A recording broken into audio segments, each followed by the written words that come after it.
Picture this, a young man full of potential but constantly falling short of his goals.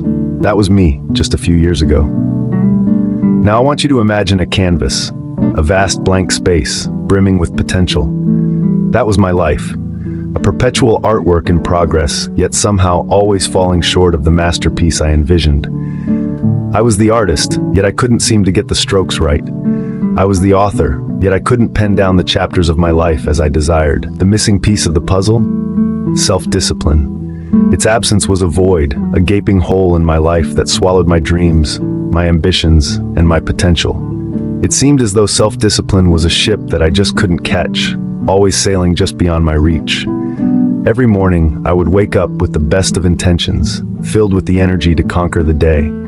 But as the sun set, I would find myself sinking into the couch, my goals unmet, my tasks undone. The disappointment was a bitter pill to swallow, slowly gnawing away at my morale and self-esteem. The cycle was vicious. The more I failed, the more frustrated I became. The more frustrated I became, the more I failed. It was a never-ending dance of disappointment, a constant tug of war between my dreams and my reality. And then there were the goals. Oh, the goals.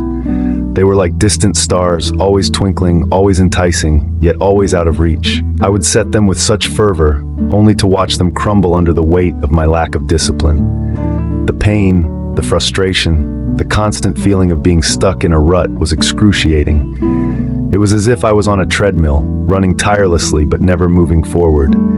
It was a cycle of failure that seemed to have no end. I was stuck in this cycle of failure until one day, everything changed.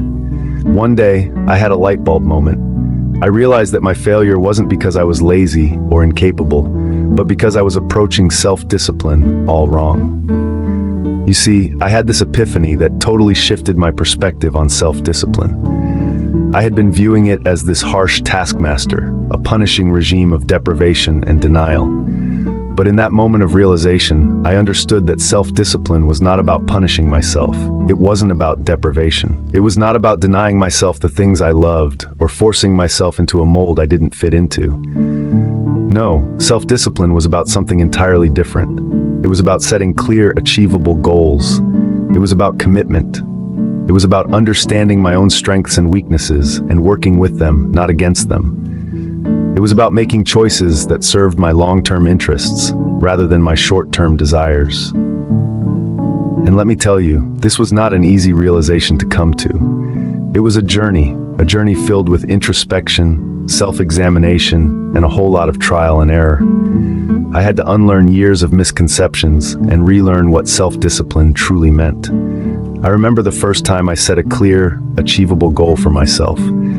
It was a small thing, really, something as simple as waking up half an hour earlier than usual. But that small step, that tiny goal, it was a game changer. Because when I achieved it, I felt a sense of accomplishment that I hadn't felt in a long time. It was a victory, not against some external force, but against my own old habits, my own self-doubts. And that victory, however small, was incredibly empowering. That's the thing about self-discipline. It's not about being perfect. It's about making progress, however small.